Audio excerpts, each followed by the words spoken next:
Saluti a tutti.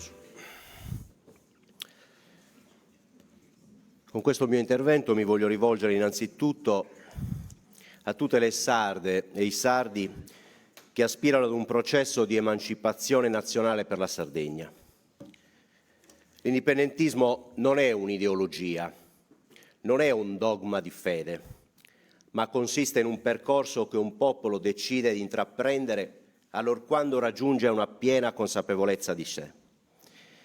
Per tanti anni abbiamo fatto di tutto per tenere accesa la fiammella della nostra identità nazionale e questa non si è mai spenta grazie a tutti coloro che ogni giorno soffiano per tenerla viva, organizzandosi in partiti o riunendosi in associazioni, lavorando perché la lingua sarda diventi una lingua normale e venga ufficializzata, perché nelle scuole possa essere insegnata la nostra storia, lottando contro i soprusi di uno Stato che ci vede come un semplice luogo che gli appartiene e che ritiene di poterlo utilizzare come meglio crede.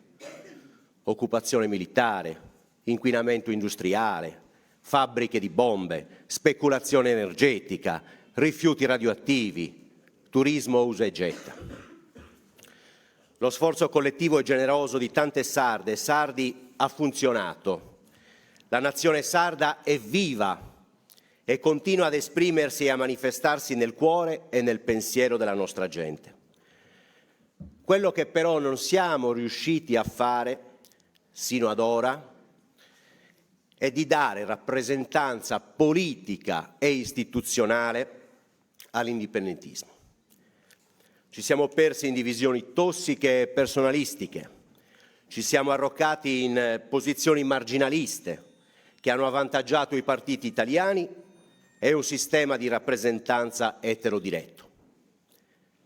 Certo, la legge elettorale in vigore non ci ha aiutato, ma la forza che possiamo esprimere sarebbe capace di travolgere il sistema politico entro cui le istanze della Sardegna sono state ingabbiate, il bipolarismo centro-destra, centro-sinistra italiano.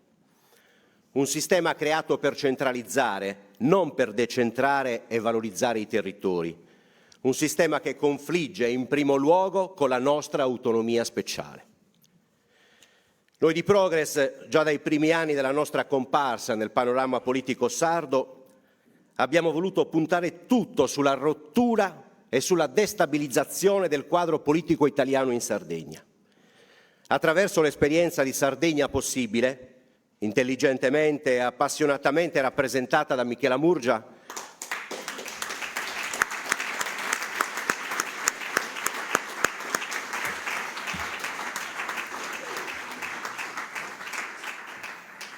abbiamo voluto portare l'esempio di ciò che l'indipendentismo avrebbe dovuto fare per uscire dal vuoto di rappresentanza. Abbiamo anche aperto le porte ai non dipendentisti, li chiamavamo all'epoca, a coloro che pur non avendo maturato una piena coscienza nazionale e la convinzione della necessità storica dell'indipendenza, hanno però capito che il futuro della Sardegna si gioca sulla capacità dei sardi di potersi autogovernare. Quella eccezionale esperienza attorno alla quale si è manifestato un grande consenso, ma rimasta purtroppo stritolata dai due poli italiani, è il nostro punto di partenza e vuole essere il nostro punto d'arrivo nel prossimo futuro. In politica le cose cambiano velocemente e oggi, a distanza di 10 anni, vogliamo condividere quell'intuizione che abbiamo avuto 10 anni fa, sostenendo una coalizione sarda che abbia come unico orizzonte possibile la difesa e il perseguimento degli interessi della Sardegna. Per fare questo ci siamo quindi messi in gioco e abbiamo ideato una lista che oggi stiamo presentando, dove si ritrovano tutti coloro i quali hanno deciso di stare dalla parte della Sardegna e dei sardi e al contempo hanno anche deciso che è arrivato il momento di dare forma e sostanza a nuove idee per la nostra terra.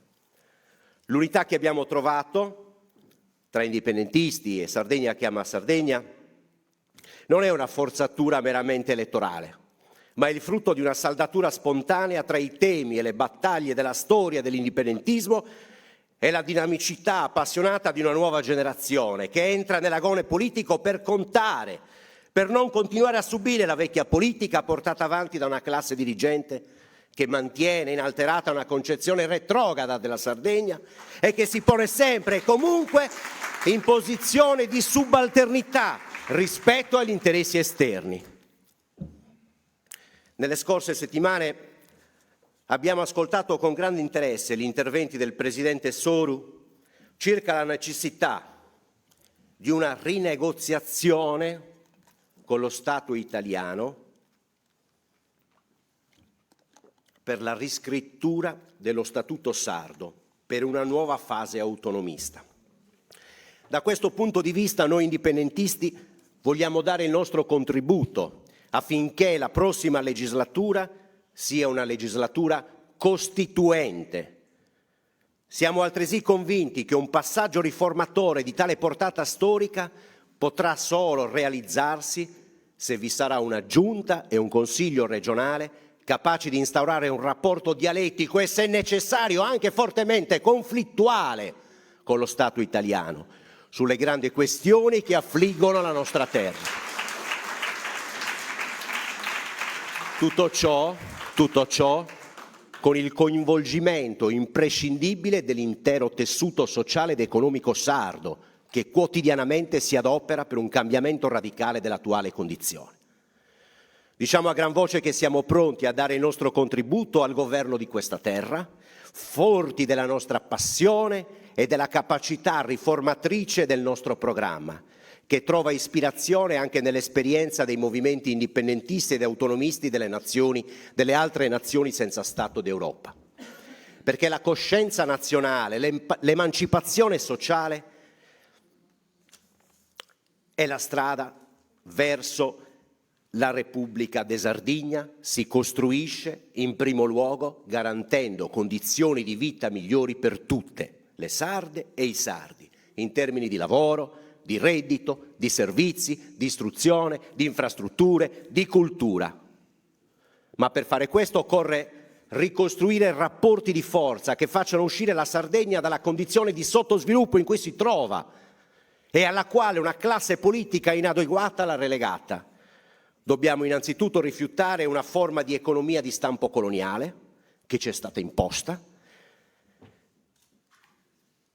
e le nostre ricchezze le dobbiamo gestire noi e lo dobbiamo fare al meglio delle nostre capacità. Nella Sardegna che vogliamo non ci sarà più spazio per gli affaristi e per gli speculatori che vogliono saccheggiare le nostre risorse. Nella Sardegna che vogliamo non ci sarà più spazio per chi non rispetta il nostro territorio, il nostro ambiente naturale, la nostra salute. Nella Sardegna che vogliamo non ci sarà più spazio per chi ha sempre voluto relegare la nostra cultura a spassoso orpello folcloristico. La Sardegna che vogliamo è una Sardegna che attraverso la memoria storica dei suoi abitanti riesca a proiettarsi verso tutti i paesi del Mediterraneo e dell'Europa, senza complessi di inferiorità, ma sicuri della nostra valentia in tutti i campi del sapere e del fare. Insomma, non vogliamo più essere la periferia dell'Italia, ma vogliamo assumere un ruolo di protagonisti in Europa e nel Mediterraneo. Ma per fare questo ci vuole un programma di governo che sappia intervenire immediatamente sul più grave dei problemi che affliggono la nostra terra, lo spopolamento. Dobbiamo far rivivere i nostri paesi e le nostre città. Dobbiamo immediatamente fermare l'emorragia di ragazzi costretti ad emigrare perché qui non riescono più a trovare un lavoro. Dobbiamo sostenere i giovani che vogliono costituirsi una famiglia, garantendo ovunque servizi e infrastrutture in una logica di solidarietà nazionale e non di profitto a tutti i costi. Dobbiamo diventare gli architetti del nostro futuro, non i contabili della nostra povertà.